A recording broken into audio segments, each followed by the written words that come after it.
Hello everyone.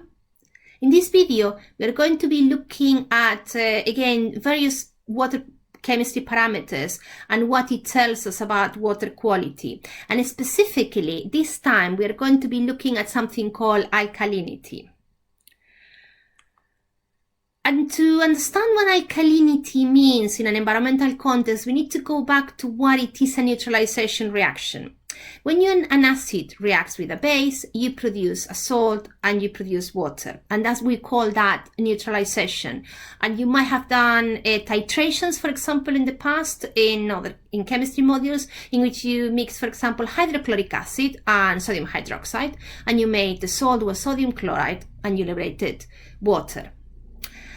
And this ability of neutralization is what in an environmental context and applied to water bodies is what alkalinity is about.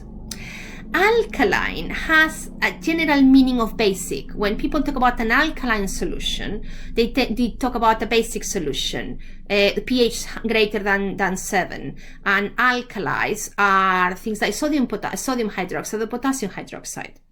However, in an environmental context, and environmental engineering, environmental science, alkalinity has a very specific meaning and a slightly different meaning. Alkalinity in an environmental context means the acid neutralizing capacity of a water body, the capacity of a water body to resist an acid attack. It's also quite common now. The reason I mention engineering is because it's commonly used as a parameter to measure in water treatment plants. So you are looking at your water body, imagine a lake, for example, and how it's going to resist or be able to neutralize if an acid is added to it. Think, for example, acid rain. So to measure how resistant your water body, your lake, is going to be to an acid attack, we need to look at the species that are dissolving that water that will be able to react with that acid and neutralize it. And what species can do that? Can accept acid? Can act in that neutralization reaction? Well, we call those proton acceptors, and there are 3: the carbonate species that can accept 2 hydrogen ions, the bicarbonate species that can accept 1 hydrogen ion, and the hydroxyl ion that can accept 1 hydrogen ions. So those are your proton acceptors. Those are the species dissolving water that are going to be able to resist the acid attack. And the more you have in the water, the more resistant that water will be to an acid attack. And the acid attack could be, well, it could be hydrogen ions, for example, or you can have other types of acids attacking. You can also have metal ions in an acid attack. So you've got, in water, you have, on one hand, proton acceptors that can resist an acid attack, carbonate, bicarbonate, and hydroxyl. And on the other hand, you have hydrogen ions, and those are not going to resist the acid attack. Those are not proton acceptors.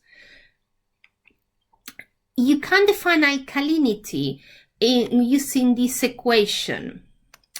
And it talks about all the square brackets means the concentration. So it's the concentration of the carbonate you've got, the carbonate anions you've got, times 2, because it can accept potentially 2 hydrogen ions, the concentration of bicarbonate you've got in your water body, and in only times 1 because you can only accept 1 hydrogen ions, the hydroxyl ions, the concentration of hydroxyl ions that again can only accept 1 hydrogen ions, and minus, acting against it, will have the concentration of the water body of hydrogen ions itself, the ones that the water already has. So alkalinity gives us a measure of the proton accepting species that you have in a water body. If you imagine your lake as the place where you would put a titration, a base, and then imagine, for example, acid rain as, you know, the liquid you put in the burette, and this would be an acid. What you are measuring is the ability of this water body to accept hydrogen ions, to accept that acid attack, and still not change pH significantly and become acidic. And basically, the more proton acceptors you've got, the less sensitive a lake is going to be. And you can give proton acceptors in concentrations, and here there are micromoles per liter, you know, a unit of concentration, or it is typical from the water industry and from hardness measurements to give them as equivalents of calcium carbonate in milligrams per liter. So you have highly sensitive lakes or highly sensitive water bodies that have a very small concentration of proton acceptors. You have moderate sensitive water bodies that have, you know, an intermediate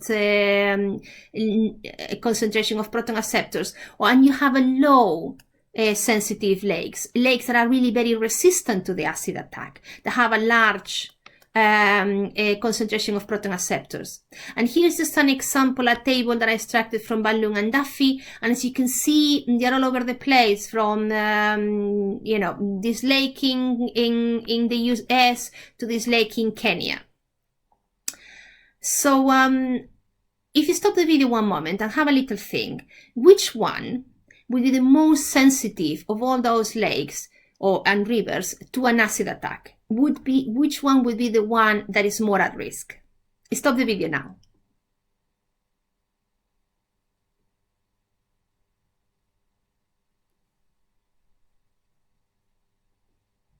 The one that would be more sensitive, with great difference, to an acid attack would be this lake in the US, because it has a very, very small concentration of proton acceptors, so they will be quite quickly overwhelmed if there is an acid attack. Let's say, for example, imagine acid rain, and then you have this lake in Kenya, for example, where you have a sizable amount of proton acceptors that will be able to accept hydrogen ions. It will be able to survive an acid attack without a significant change in the pH.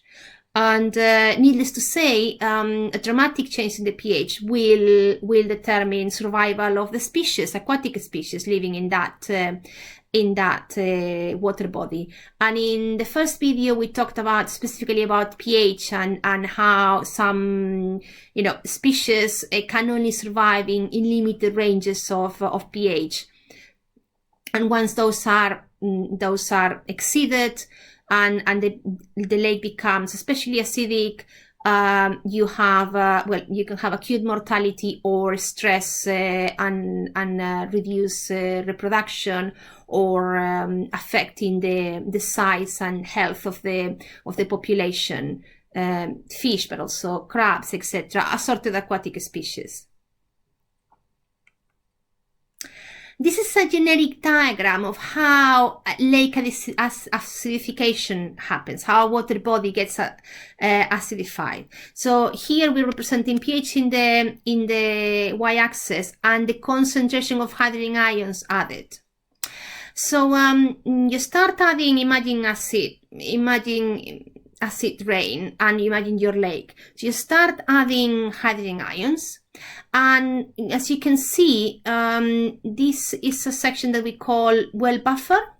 And that means, okay, there is a small change of pH, so there's clearly something happening, but all those carbonates, hydrogen carbonates and hydroxides are able to react with the hydrogen ions to counteract that attack, and there isn't a dramatic change in pH.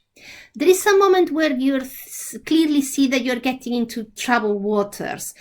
there are fewer and fewer proton acceptors that are free to accept even more hydrogen ions. So you go through a transitional period.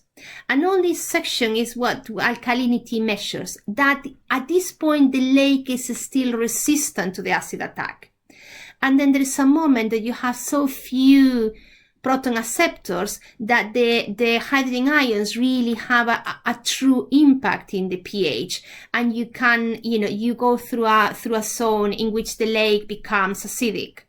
And well, the consequence of lake acidification mentioned here: reduced biological activity. There might be harm to organisms, aquatic organisms living there, and the problem of the treatment protocols for drinking water might get affected by